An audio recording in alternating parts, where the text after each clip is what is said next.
Hello, Tim from Fair Play Now on the 23rd of October 2022. No video from me yesterday, and this one will probably be a short one today as well.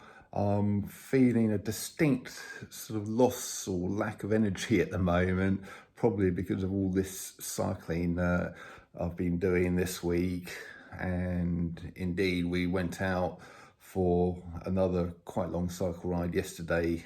My wife Lorraine and I did. So yeah, just think it's catching up with me now, but having a nice easy day today. So like I say, this will be a quick one, but one heartening bit of news that I've seen is this new Albertan Premier, a lady called Danielle Smith, the Premier of Alberta in Canada. She seems to be making all of the right noises and doing all of the right things. I think it was her inaugural speech. She was talking about how the Unveed had been so persecuted, and just a day or two ago there was some kind of press conference and a reporter from, I think it was Rebel News, the excellent Canadian alternative media source.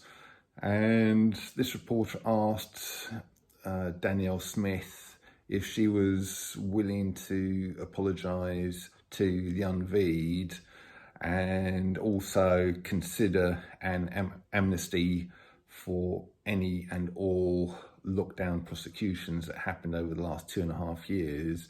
And this Danielle Smith went on to say, yes, she was deeply sorry. She gave a very heartfelt apology to the Unveed, said that anyone who had been sacked from their job were welcome back to any kind of, I suppose, government position or whatever.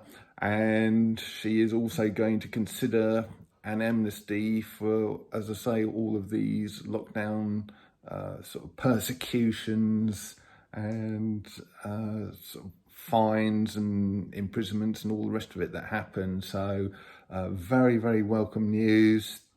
And I'm sure there's a certain dark-haired guy gnashing his teeth in sort of wherever he sort of resides in his ivory tower there in Canada. I'm sure you know who I'm talking about. And let's hope this is the start of many, many more of these leaders coming out and apologising, although I'm sure in many cases they won't be sincere, they'll just be forced to do it. But I think in the case of this Danielle Smith, it is sincere.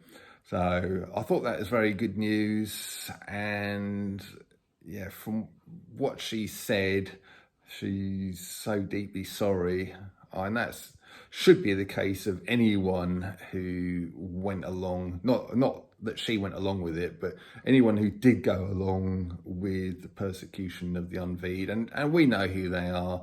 Most of the world leaders, most or many of the celebs and other household names, so-called reporters, entertainers, musicians, etc.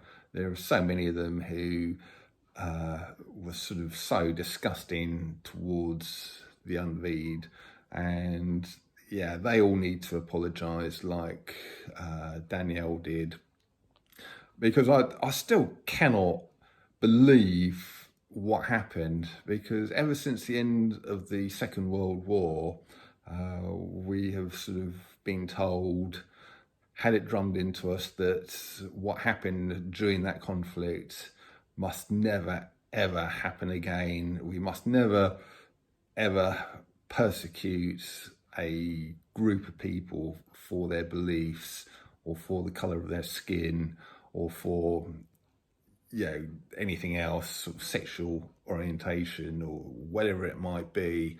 And we've had this drummed into us more and more and more for pretty much 70 plus years.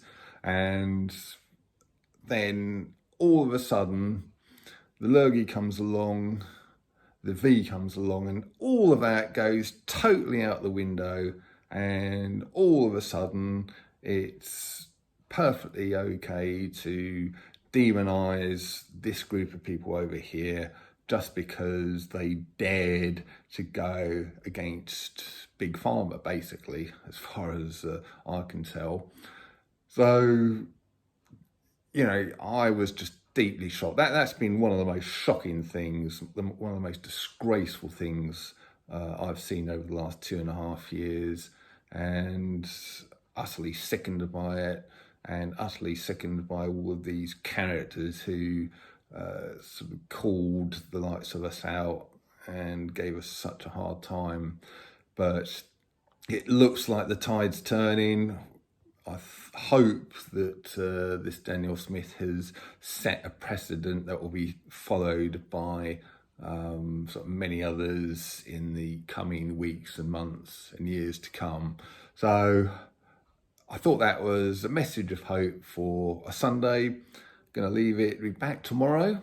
Tim from Fair Play Now. Thanks for watching.